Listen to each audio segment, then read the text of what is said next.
adalah salah satu cara agar kita bisa mendapatkan tempat yang baik di sisi Allah. Karena di antara ucapan para as-salafus salih, mereka mengatakan, "Idza aradta an ta'rifa maqamak fanzur fima aqamaka Allah." Jika sekiranya engkau ingin tahu posisimu di sisi Allah, maka lihatlah pada apa Allah kumpulkan kalian di dunia ini. Apakah Allah kumpulkan dalam kemaksiatan dan syahwat? Apakah Allah kumpulkan kita di dalam orang-orang yang senantiasa tertutup hatinya oleh dunia? Ataukah kita dikumpulkan Allah Subhanahu wa taala bersama orang-orang yang senantiasa menjaga salat berjamaah di rumahnya? Ataukah kita dikumpulkan Allah bersama orang-orang yang senantiasa duduk dalam majelis ilmu? Ataukah kita dikumpulkan oleh Allah bersama orang-orang yang senantiasa mengingat akan perjalanan panjang kita menuju Allah Subhanahu wa taala? Perjalanan di dunia ini adalah perjalanan yang sangat singkat sekali, sehingga Nabi Nuh alaihi salam pernah ditanya tentang perjalanan dia di dunia. Perjalanan di dunia sangat singkat jika dibandingkan perjalanan di akhirat kelak. Sungguh sangat jauh berbeda.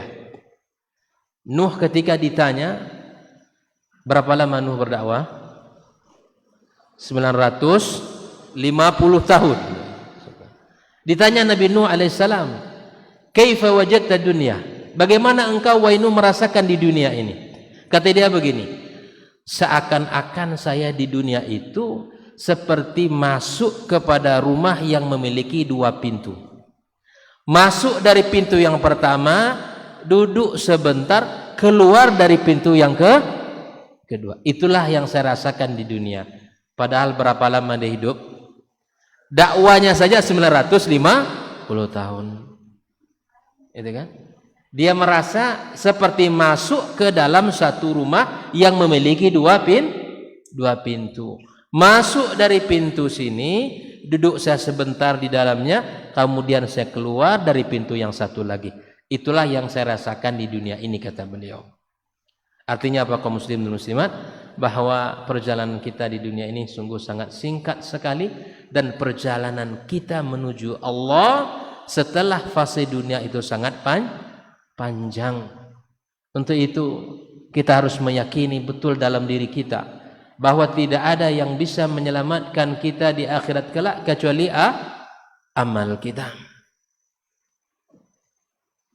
Yauma la tamliku nafsun li nafsin syai'a wal amru yauma idzin lillah. Itu dibaca oleh imam kita tadi. Wah, hari itu tidak ada yang bisa berkuasa kecuali Allah Subhanahu wa taala. Untuk hari yang seperti itu, untuk hari yang sangat panjang yang seperti itu, mari sama-sama kita berbekal diri, mari sama-sama kita persiapkan diri, tauhid kita benarkan, akidah kita perbaiki, ibadah kita perbanyak, ibadah mahdhah yang sudah Allah tetapkan, ibadah ghairul mahdhah yang itu sangat dianjurkan, dan kita hidupkan dalam diri kita sunnah-sunnah Rasulullah sallallahu alaihi wasallam. Kita terapkan dalam diri kita.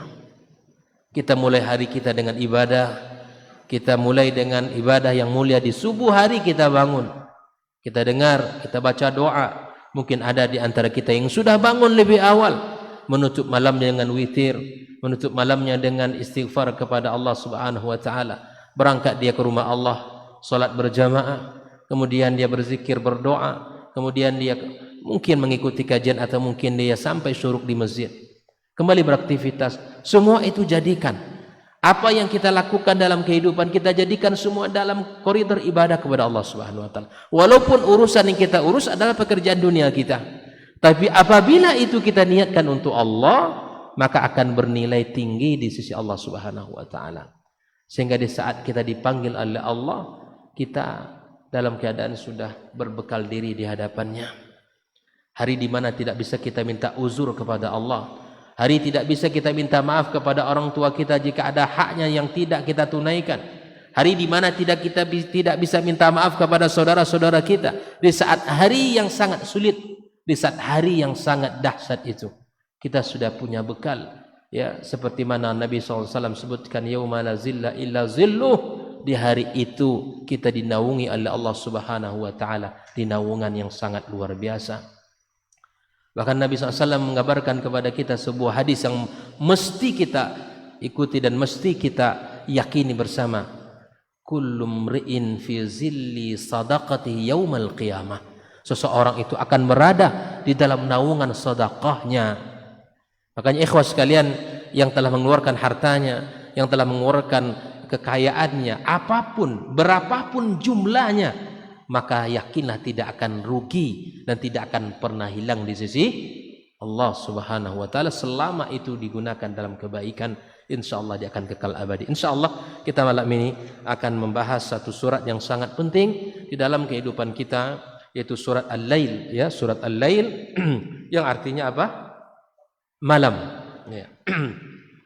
Sebagaimana yang sudah lazim kita sebelum kita memasuki surat Al-Lail, maka nama surat ini disebutkan oleh para ulama di dalam mushaf kebanyakan tertulis dengan nama Al-Lail, ya, seperti yang ada dalam mushaf kita. Tetapi sebagian, ya, di dalam kitab-kitab tafsir juga disebutkan di antara nama surat ini adalah Wal-Laili. Di ayat yang pertama dalam surat ini, Al-Lail artinya malam. Ada yang mengatakan di dalam kitab-kitab tafsir dituliskan dengan nama surat Wal-Laili. Al-Imam, ya, Al-Bukhari misalnya memberikan satu bab khusus dalam sahihnya, yaitu dengan Wal-Laili idza yaghsha. Dan jumhur ulama mengatakan bahwa surat ini tergolong kepada surat Makkiyah. Kita akan selalu mendengarkan Makkiyah Madaniyah, ya. Saya masih ingin menguji atau mengevaluasi lah. Apa makna Makkiyah? Surat yang diturunkan, itu bunga di Mekah. Surat yang diturunkan sebelum Nabi 70 nilai. Itu kan. Makkiyah Madaniyah itu ada 3, ya. Artinya ada yang mengatakan bahwa Makkiyah itu diturunkan karena ini pengertian tidak sempurna. Karena tidak semua surat turun di Mekah atau di Madinah. Ada di beberapa kota, di Palestina misalnya, atau di Taif, atau mungkin di Mina yang dulu bukan masuk kepada Mekah. Tidak ada nama selain itu. Berdasarkan tempat, berdasarkan waktu. Waktu ini adalah diukur dari berangkatnya Nabi hijrah atau sebelumnya. Sebelum hijrah itu disebut Makkiyah. Kalau setelah hijrah disebut, itu udah jelas. Kalau yang ketiga berdasarkan khitab, ada yang mengatakan bahwa Makkiyah itu biasanya diawali dengan ya ayyuhan nas.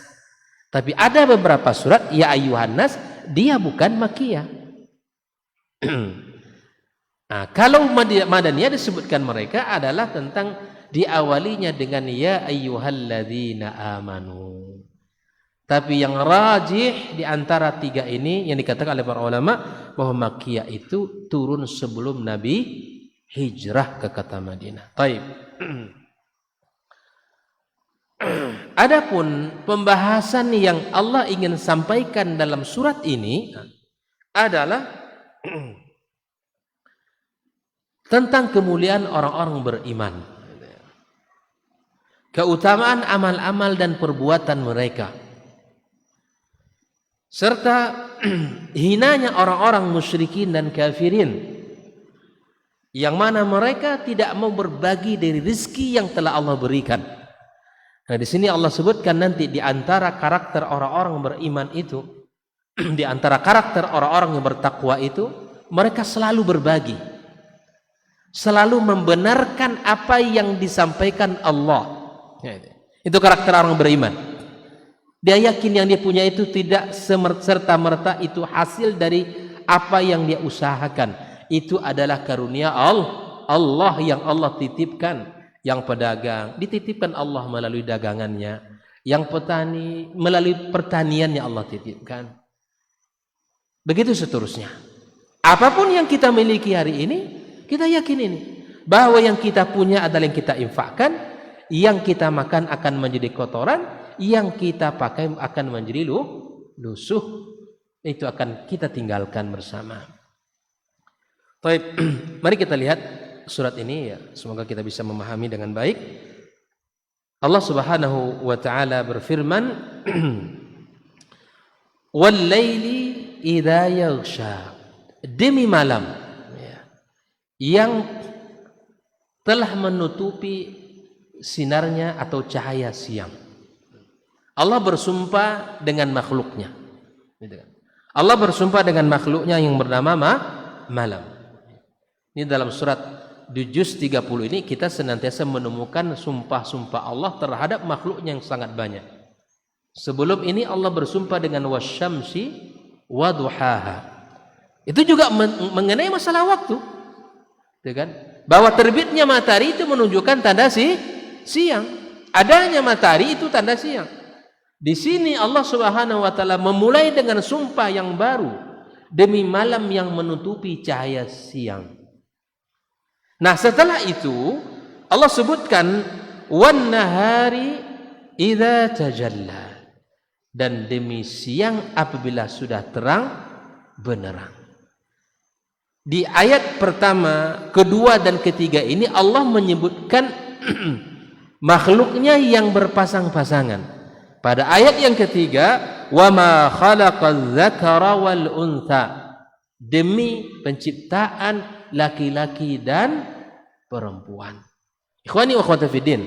Di sini Allah Subhanahu wa taala ingin menceritakan kepada kita tentang sebuah kondisi dan keadaan seperti yang terjadi di kota Mekah yang penuh dengan kegelapan, yang penuh dengan kezaliman, yang penuh dengan penindasan, yang penuh dengan kesyirikan yang sangat pekat di zaman itu. Tapi yakinlah setelah malam pasti akan ada siang. Seburuk apapun keadaan dan kondisi hari ini misalnya yang kita alami, maka yakinlah ini akan berakhir. Sesulit apapun yang kita hadapi di dalam kehidupan kita menjalani keseharian kita, maka yakinlah akan ada berakhirnya, akan ada selesainya, dan tidak akan selamanya berjalan seperti itu. Karena disinilah pelajaran mahal untuk kita. Ketika Allah Subhanahu wa taala menceritakan kepada kita demi malam yang menutupi cahaya siang. Hukum asalnya memang siang. Hukum asalnya memang siang, kemudian datang malam. Kemudian akan datang lagi siang yang datang dengan cahaya yang terang menerang. Begitulah kesyirikan dan begitulah keburukan. Kalau seandainya keburukan itu sudah sampai pada puncak, maka pasti akan jatuh. Kezaliman sudah sampai pada tingkat yang paling tinggi, maka kezaliman itu akan berakhir. Dan begitu juga seburuk apapun, dan dalam dakwah kita misalnya, dalam keseharian kita di masyarakat kita misalnya, segelap apapun keadaan dan kondisi, maka sesuai dengan kondisi sejauh mana kita mendatangkan cahayanya. Makanya yang pantas untuk bersanding dengan malam ya siang. Yang bisa memadamkan kesyirikan ya tauhid. Nah gitu. Gitu ya. Ketika kesyirikan itu sudah mulai banyak, maka kajian tauhid tidak boleh sekali setahun. Tidak bisa. Karena tidak mungkin, contoh matikan lampunya, kita matikan masjidnya gelap, gitu kan? Kita hidupkan satu sudut, bisa kita bisa menikmati keindahan terangnya? Tidak bisa. Jadi harus di setiap sudutnya dikasih lampu. Ketika kesyirikan sudah mulai banyak, ketika penyimpangan sudah mulai banyak di dalam kehidupan kita, maka tidak bisa kajian itu sekali sebulan atau sekali potong kami aja tidak bisa. Kita harus lakukan setiap hari, kita belajar setiap hari, kita seluruhnya bisa kita lakukan. Misalnya ambil akidah, pelajari, kita benarkan akidah kita, Ambil hadis, kita pelajari hadis Nabi SAW. Ambil pula tentang fikih, muamalah. Begitu seterusnya. Sehingga lengkap Islam ini dalam pemahaman kita. Udkhulu fis silmi kafah, kata Allah. Masuk dalam Islam itu seluruhnya. Makanya ketika gelap malam itu sudah tiba, kita songsong esok hari dengan siang yang penuh dengan cahaya. Ketika kegelapan kesyirikan itu merajalela, maka kita harus songsong dengan kemurnian tauhid agar umat ini selamat. Nah, itu dia. Makanya kita harus semangat belajar. Setiap kesempatan yang kita miliki, belajar. Karena banyak dari agama ini yang belum kita ketahui. Banyak dari agama ini yang belum kita fahami dengan baik. Oleh karena itulah ya Allah Subhanahu wa taala bersumpah dengan malam yang menutupi cahaya siang, dan kemudian Allah bersumpah dengan siang yang apabila sudah terang benderang. Siang dan malam atau malam dan siang merupakan tanda kebesaran Allah Subhanahu wa taala. Jadi perputaran malam dan siang ini, ikhwani wa akhwati fiddin, jadikan itu sebagai ibrah. Sebagai ibrah. Saya masih ingat pertemuan kita pada sebelumnya, ya, kajian perdana di sini saya sampaikan tentang perkataan Abdullah ibnu Mas'ud radhiyallahu taala anhu. Saya masih ingat. Ngulang kaji balik. Saya masih ingat perkataan Abdullah ibnu Mas'ud radhiyallahu taala anhu ketika malam terbenam, ketika matahari terbenam di ufuk barat, malam tiba. Apa yang ia muhasabakan, apa yang ia lakukan dalam kesehariannya? Atau apa muhasabah yang ia lakukan untuk dirinya? Saya masih ingat. Masih ingat, Bang? Lahir sudah. Kata, bolehlah kita ulang ya. Abdullah ibnu Mas'ud, ketika malam sudah mulai tiba, gitu kan? Ketika malam sudah mulai tiba, maka ketika matahari sudah terbenam di ufuk barat, beliau mulailah berpikir, ya, tidak ada hari yang paling aku sesali, ya, tidak ada hari yang paling berat yang aku lewati dalam keseharianku, kata dia, ketika terbenamnya matahari di ufuk barat, amalan soleh belum bertambah, kesempatan hidup semakin berkurang. Itulah penyesalan dia, sahabat Nabi yang mulia ini. Jadikan itu dalam keseharian kita. Terbenamnya matahari di ufuk barat, jadikan ya Allah, apa amalan soleh yang belum kita lakukan hari ini, atau apa yang belum maksimal kita maksimalkan esok hari. Ya, pada hakikatnya bertambah usia dalam hitungan tahun berarti berkurang berkurang kesempatan kita. Kalau tertulis bahwa takdir kita umurnya 63 tahun di sisi Allah Azza wa Jalla, ya, di Desember ini pas misalnya 50 tahun, ya kan? Berarti kan kesempatannya itu berkurang. Sementara amal saleh tidak bertambah di sisi Allah Subhanahu wa taala. Oleh itu ikhwani wa akhwati fiddin, jadikanlah pergantian malam dan siang itu sebagai ya ibrah bagi kita di dalam kehidupan ini. Ikhwani wa akhwati fiddin. Nah, begitu juga dalam agama ini, dalam fenomena yang kita lewat, bahwa ketika malam tiba, apakah secara mendadak malam itu datang? Tidak. Begitu juga dengan siang tiba, apakah tiba-tiba langsung terang menerang? Juga tidak. Perhatikan itu. Dan begitulah orang dalam kehidupan kita ini. Ketika malam tiba, maka mulailah terlihat ya syafaq, ya kan? Mulai nampak nanti ya jam-jam 6 kurang nampak syafaq. Mulailah. Begitulah Islam memberikan pelajaran kepada kita.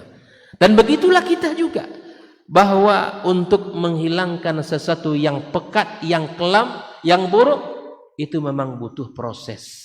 Dulu mungkin kita ini semua punya kenangan masa jahiliyah, walaupun kita sudah bersyahadat, enggak.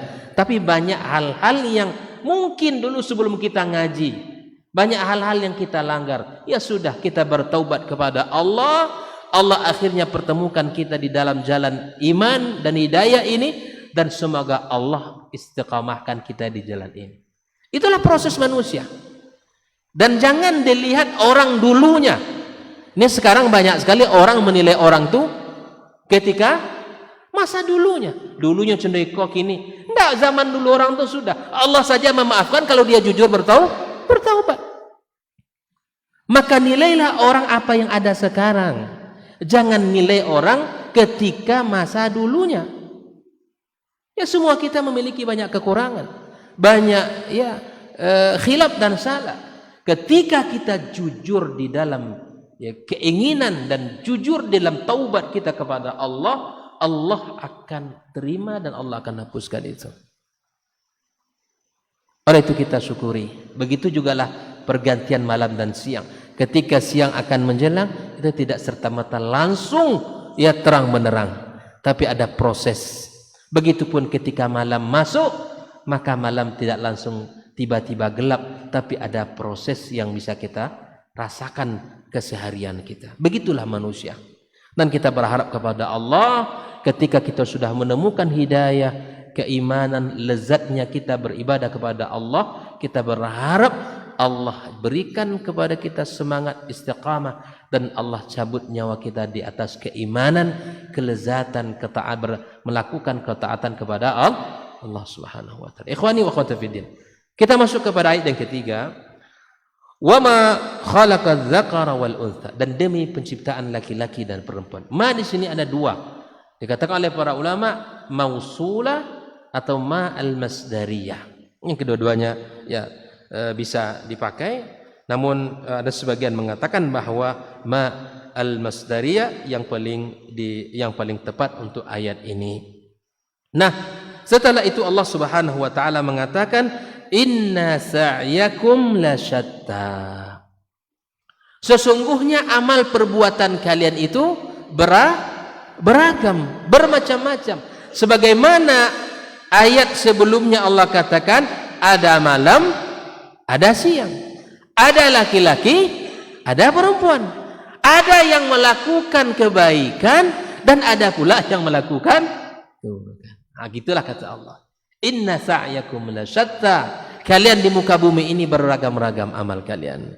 Ada yang Masya Allah melakukan ketaatan, kebaikan, amal saleh. Tidak ada kebaikan kecuali ada pada dirinya. Dilakukan mulai sejak subuh. Daripada doa kepada Allah, salat berjamaah, tilawatil Quran tidak pernah tinggal. Kemudian isbaghul wudu, menjaga wudunya tidak pernah lepas, tidak pernah batal. Kemudian zikirnya selalu berkomat kamit lisannya di dalam hatinya, berinfak bersedekah dimanapun dia berada, selalu berbuat baik kepada orang tua, berbuat baik kepada saudara-saudaranya, hari-harinya Masya Allah, hari-harinya di dalam kebaikan dan ketaatan kepada Allah. Maka di sini. Tapi ada pula orang yang sejak mulai bangun tidur sampai ingin tidur kembali, nah ada kebaikan yang ia lakukan. Ada. Ini membuktikan inna sa'yakum lasyatta, kata Allah Azza wa Jalla. Ada orang mulai berfikir dia sejak bangun tidur banyak melakukan kebaikan-kebaikan. Banyak. Dia memikirkan, mengumpulkan pundi-pundi kebaikan agar bisa menolong dia nanti di hari kiamat kelak. Tapi ada orang yang tidak memikirkan sama sekali. Maka di sini Allah Subhanahu wa taala menyebutkan di antara kebaikan-kebaikan yang Allah sebutkan, fa amma man a'ta wattaqa. Adapun orang-orang yang a'ta di sini adalah disebutkan oleh Allah Subhanahu wa taala adalah orang-orang yang memberikan. A'ta haqqallah azza wa jalla, memberikan hak Allah bi an anfaqa min malihi fi wujuhil khair. Dia menginfakkan hartanya di jalan kebaikan yang disukai oleh Allah Subhanahu wa taala. Nah, saya ingat sebuah perkataan Syekh Sa'di rahimahullah taala. Kalau pernah kita merasakan kegundahan, kegelisahan, kesedihan di muka bumi ini, kita pernah merasakan itu dalam kehidupan kita, kata beliau, wa min asbab, di antara sebab yang paling utama menghilangkan kesedihan, kegundahan, kegelisahan itu adalah al-ihsanu ilal insan, berbuat baik kepada orang, bil qawli wal fi'li wa anwa'il khair. Berbuat baik kepada orang bisa dengan tutur kata yang baik bisa dengan perbuatan membantu meringankan beban dan cobaannya, dan dengan segala bentuk-bentuk kebaikan. Kalau kita dalam kondisi galau, sulit, bantulah orang lain. Allah akan berikan kepada kita kebahagiaan. Bagaimana tidak? Bagaimana tidak Allah berikan kebahagiaan kepada kita? Karena kita sendiri memberikan kebahagiaan kepada orang lain. Idkhalus surur itu merupakan kebahagiaan. Salah satu keutamaan yang paling mulia dalam kehidupan kita, memasukkan kebahagiaan kepada orang lain. Itu adalah amalan yang sangat luar biasa. Dengan ucapan, dengan perkataan kita, dan dengan perbuatan kita, ya, diringankan bebannya, diringankan segala kesulitan-kesulitannya. Maka kata Syekh Sa'di rahimahullah ta'ala, tidak ada sebab yang paling utama untuk menghilangkan kegelisahan, kegundahan, kesedihan kita dengan cara membantu meringankan orang lain. Di antara caranya adalah berinfak, bersedekah, mewakafkan harta kita di jalan kebaikan. Maka di sini, ya, di antara contohnya adalah fa'amma man a'ta, ya, haqq Allah azza wa jalla i'ta'ir riqabi wa musa'adatil muhtajin, yang membebaskan budak-budak kemudian membantu orang lain. Wattaqa, yang kedua adalah orang-orang yang menjaga dirinya dari kemaksiatan kepada Allah, menjaga dirinya dari hal-hal yang diharamkan Allah Subhanahu wa taala, bertakwa dia kepada Allah. Fa amma man a'ta wattaqa, orang yang suka memberi dan dia bertakwa kepada Allah. Ini di antara bentuk kebaikan yang Allah sebutkan. Ya, di antara amalan-amalan yang sangat banyak kata Allah itu apa? Berinfak di jalan Allah. Yang kedua, bertakwa kepadanya. Ya. Kemudian kebaikan yang berikutnya, wasaddaqa bil husna, dia membenarkan yang baik. Nah, al-husna di sini ada beberapa tafsiran. Yang pertama adalah la ilaha illallah, membenarkan la ilaha, apa maknanya? La ma'buda bihaqqin illallah. Tidak ada sesembahan yang paling berhak disembah kecuali Allah. Tidak ada zat yang berhak disembah kecuali Allah Subhanahu wa taala.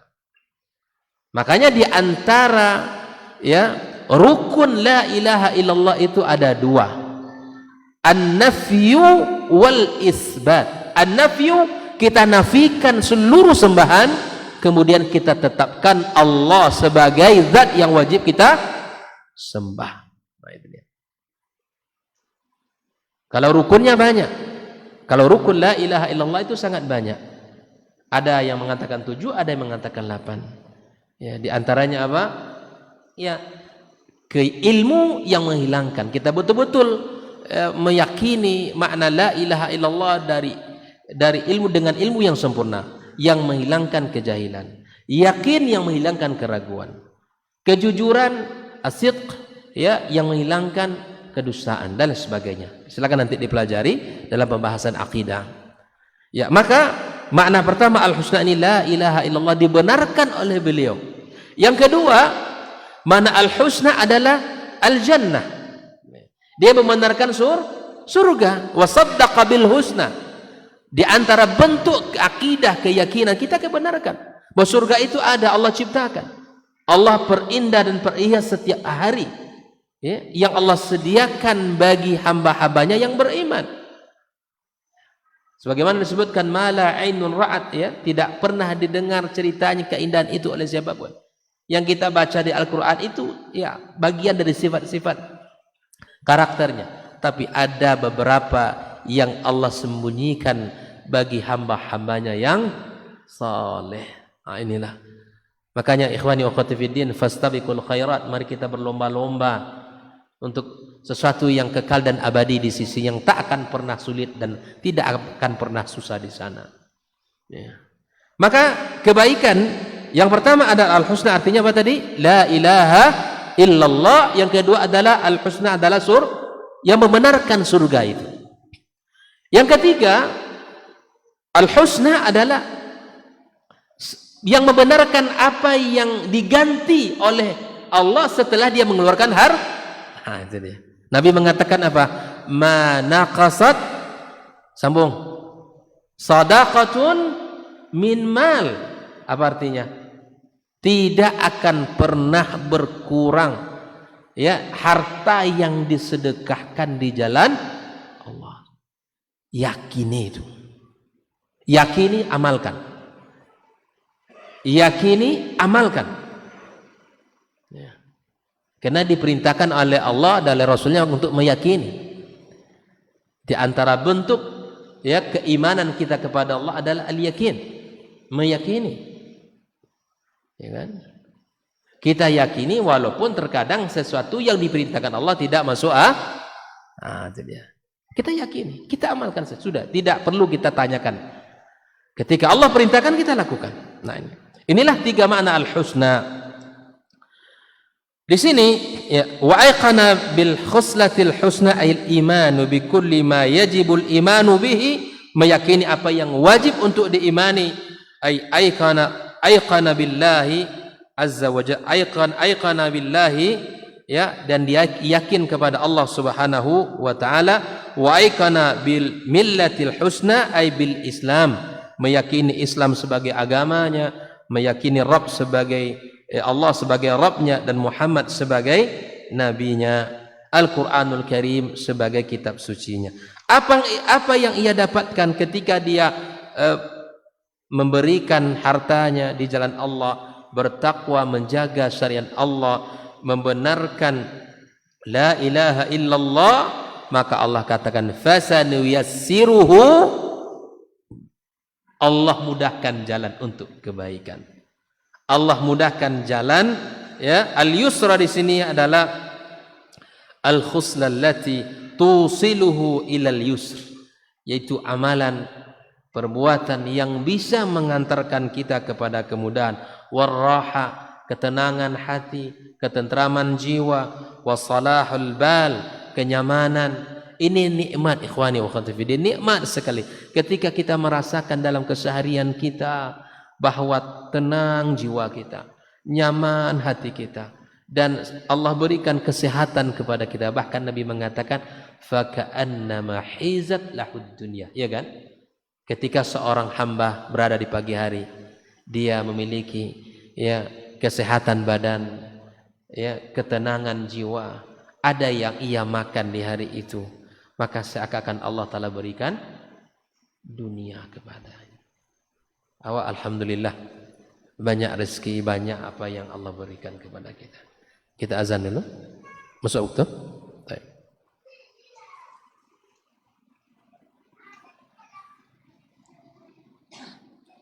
Bismillah.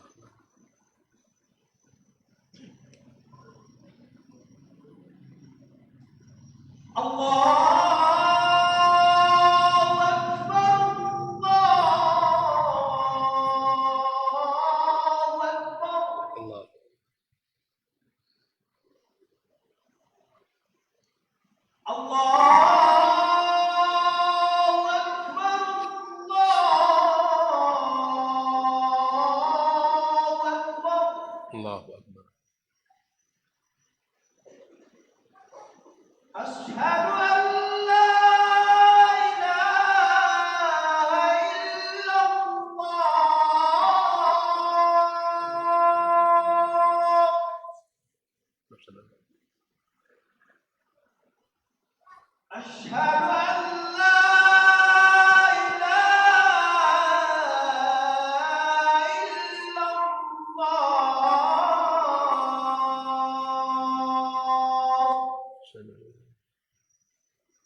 حي على الفلاح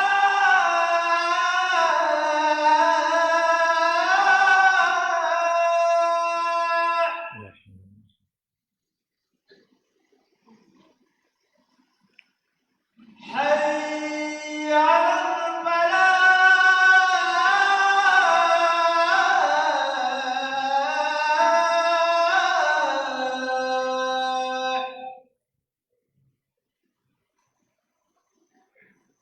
الله أكبر الله أكبر لا إله إلا الله لا إله إلا الله الله ربه صلاة قائمة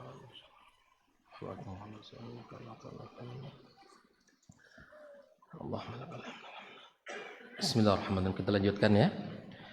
Setelah kita membahas surat Al-Lail pada ayat yang ke-5, ke-4, ke-5 dan ke-6 di sini, maka Allah Subhanahu wa taala menyebutkan sifat orang-orang mukminin yang sejati. Yang pertama Allah sebutkan dengan sifat as-sakha. Mukmin itu dermawan. Dia selalu memberi. Dia selalu mengeluarkan apa yang ia punya di jalan Allah Subhanahu wa taala. Sifat yang kedua, Allah katakan bahwa mukmin sejati itu selalu takut kepada Allah Subhanahu wa taala. Wattaqa, dia selalu menjaga agama Allah, menjaga syariat Allah Subhanahu wa taala. Takut kalau melanggar perintahnya, takut kalau mengerjakan larangannya. Dan yang ketiga adalah sifat mukmin sejati itu selalu membenarkan apa yang disebutkan oleh Allah. Wasaddaqa bil husna. Tasdiqu bi kulli ma yajibu tasdiqu bih. Membenarkan, selalu membenarkan apa yang disebutkan oleh Allah dan Rasulnya. Selalu mentaati, selalu menjalankan apa yang disebutkan oleh Allah dan Rasulnya. Nah, ganjaran bagi mereka orang-orang mukminin sejati ini adalah Allah mudahkan baginya jalan kebaikan. Allah mudahkan baginya untuk mendapatkan ketenangan, ketentraman, kebahagiaan di dunia dan di akhirat kelak nanti. Setelah itu Allah Subhanahu wa taala sebagai bentuk penjelasan inna sa'yakum la syatta adalah Allah sebutkan sifat yang sangat bertentangan dari sifat mukminin sejati tadi. Wa amma man bakhila wastaghna. Adapun orang-orang yang bakhil, orang-orang yang pelit, yang tidak mau menunaikan hak Allah dari harta yang yang Allah berikan kepadanya, maka ditambah dengan sifat wastaghna. Apa itu wastaghna? Merasa sudah cukup. Dia merasa hebat dengan harta dia. Dia merasa bahwa dialah yang mampu mendapatkan harta ini tanpa dia pandang, tanpa dia ingat bahwa di situ adalah karunia Allah Azza wa Jalla. Di sini wastaghna an thawabillahi ta'ala wa tatawala 'alan nasi bimali wa jahi. Dia merasa sombong kepada manusia dengan hartanya. Dia sombong kepada manusia dengan jabatannya. Dia sombong kepada manusia dengan kedudukannya dan seterusnya. Wa athara mata'ad dunya 'ala na'imil akhirah. Dia mendahulukan kenikmatan dunia ini daripada kenikmatan akhirat yang abadi. Kenikmatan dunia sementara.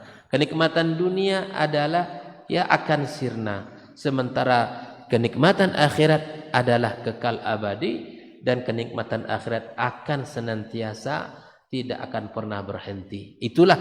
Tapi mereka lalai. Mereka terkecoh oleh keindahan dunia. Dan melupakan keindahan akhirat kelak. Lalu kemudian Allah Subhanahu wa taala menyebutkan sifat mereka yang ketiga, wa kadzdzaba bil husna, dan mendustakan seluruh kebaikan-kebaikan yang mengandung unsur keimanan. Inilah sifat orang-orang al-fajir, orang-orang yang buruk dan orang-orang yang sengsara itu tiga. Yang pertama adalah bakhil, yang kedua mereka selalu melanggar aturan Allah Subhanahu wa taala dengan cara merasa hebat dan sombong kepada orang. Yang ketiga, dia mendustakan agama Allah Subhanahu wa taala, mendustakan keimanan yang benar, dan pada hari kiamat kelak barulah dia akan sadar apa yang telah ia lakukan di dunia ini. Ya Allah, dulu kenapa saya tidak ikut dalam salat berjamaah? Kenapa dulu saya tidak ikut dalam proyek pembebasan lahan untuk masjid gitu kan? Kenapa saya dulu tidak ikut untuk meringankan saudara-saudara kami yang sulit dan susah? Kenapa saya dulu tidak ikut untuk membantu orang fuqara dan masakin? Dulu kenapa saya tidak ikut, dan dulu dan itu seterusnya. Penyesalan tidak akan pernah ada selesainya, dan tidak akan ada pula kesempatan untuk bisa mengulangnya. Oleh ikhwani ukhwati fiddin, orang ini kata Allah Subhanahu wa taala, fasanuyassiruhu lil usra. Subhanallah, untuk kebaikan pun Allah sebut fasanuyassiruhu. Allah mudahkan jalan kebaikan. Itu memang wajar ya. Tapi di sini Allah juga mengatakan untuk jalan yang sulit pun kami mudahkan dia. Untuk jalan yang tidak baik pun kami mudahkan. Makanya di sini ikhwani wa akhwati fiddin, kita ini punya ikhtiar. Pilihlah yang dipilih Allah dan Rasul, kita akan bahagia. Tinggalkan apa yang disuruh ditinggalkan oleh Allah dan Rasul, kita akan bahagia. Jangan dibalik.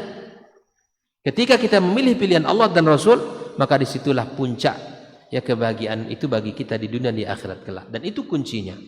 Maka ikhwani wa akhwati fiddin, maka orang-orang yang seperti tadi pun akan dimudahkan Allah Subhanahu wa taala untuk menuju kepada jalan yang batil. Akan terbuka jalan. Makanya jangan heran nanti ada orang yang bakhil, ada orang yang tidak beriman, malah tidak bersyahadat tapi kaya raya. Karena memang Allah mudahkan, fasanuyassiruhu lil usra. Jangan pernah kita iri hati kepada orang-orang kafir yang kaya, yang tidak berbatas kayanya. Uangnya bisa, masyaallah. Uangnya sangat banyak, kan? Tanah dia punya semua, ruko-ruko dia punya semua, dagang dia yang kuasai. Jangan heran. Karena itulah dunia yang tak akan ada nilai di sisi Allah. Dan memang tak layak dunia dibandingkan dengan akhirat. Sampai banyak tamsil dari Allah dan Nabi-Nya tentang dunia itu. Itu kan? Di antara Nabi apa Nabi sebutkan? Dunia itu tak ubahnya seperti seseorang yang mencelupkan telunjuknya ke dalam lautan yang luas. Apa yang tersisa dari air laut di tangannya, itulah dunia. Cuma enaknya sampai di sini, sampai di kerongkongan saja. Dan kapan manusia merasa puas dengan dunia? Kapan? Ketika mulut sudah diisi oleh tanah, di situ sudah berhenti, di situ sudah berakhir, baru dia sadar ternyata di sinilah keindahan yang selama ini yang dicari-cari, yang dikumpulkan, yang tak kenal lelah, tak kenal pagi, tak kenal petang, tak kenal siang, tak kenal malam, tak kenal halal dan haram, dikejar terus. Tiba-tiba jamnya berhenti, jantungnya berhenti, berpindah alam. Sudah tinggal sekarang menunggu hasil dari ujian yang telah ia lakukan selama sekian tahun di dunia. Nas'alullah husnul khatimah Kita minta kepada Allah kita semua husnul khatimah. Allah jadikan akhir kesudahan dari apa yang kita lakukan di dunia ini semuanya adalah kebaikan di sisi Allah Subhanahu wa taala. Ikhwani wa akhwati fiddin, hafizakumullah wa ra'akum.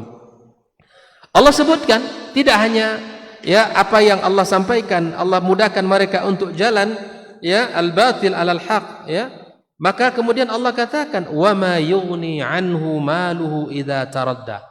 Allah jelaskan memang harta ini selalu dijadikan sesuatu yang membanggakan orang. Allah sering sebutkan pula dalam Al-Quran itu bahwa harta kalau tidak digunakan di jalan Allah tak akan ada gunanya. Di sini Allah katakan ini. Silakan buka Al-Quran, sangat banyak kita temukan. Ketika harta tidak digunakan di jalan Allah, wa ma yughni anhu maluhu, tidak akan ada gunanya harta itu. Idza taradda, apabila sudah binasa, sudah nggak ada lagi sudah nilainya.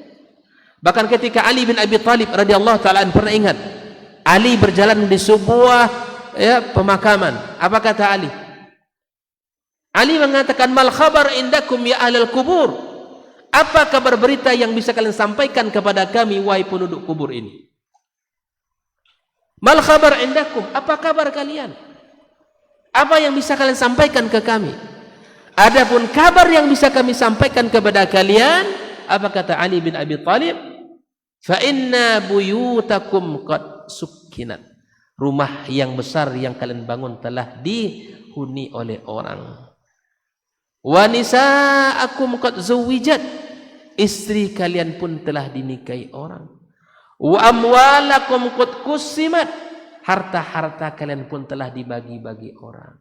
Inilah kabar berita yang bisa kami sampaikan kepada kalian wahai penduduk kubur.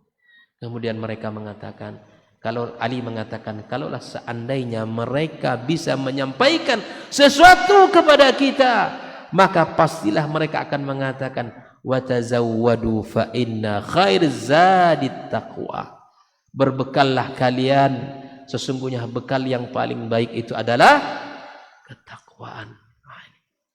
Renungan itu semua ikhwani. Mari kita bersama-sama berpikir, tidak ada waktu dalam kehidupan kita kecuali kita semai benih-benih kebaikan untuk kita dan keluarga kita, untuk kita di dunia kita dan di akhirat kita kelak. Perjalanan yang sangat panjang dan dahsyat di hadapan Allah Subhanahu wa taala. Maka insyaallah kita akan lanjutkan pembahasan ini pada pertemuan berikutnya. Allah katakan, inna alaina lal huda, sesungguhnya ya atas Allah lah petunjuk itu. Wa inna lana lal akhirata wal ula, ya bagi kamilah kehidupan akhirat itu dan kehidupan ya al-ula. Insyaallah akan kita jelaskan nanti secara rinci pada pertemuan berikutnya.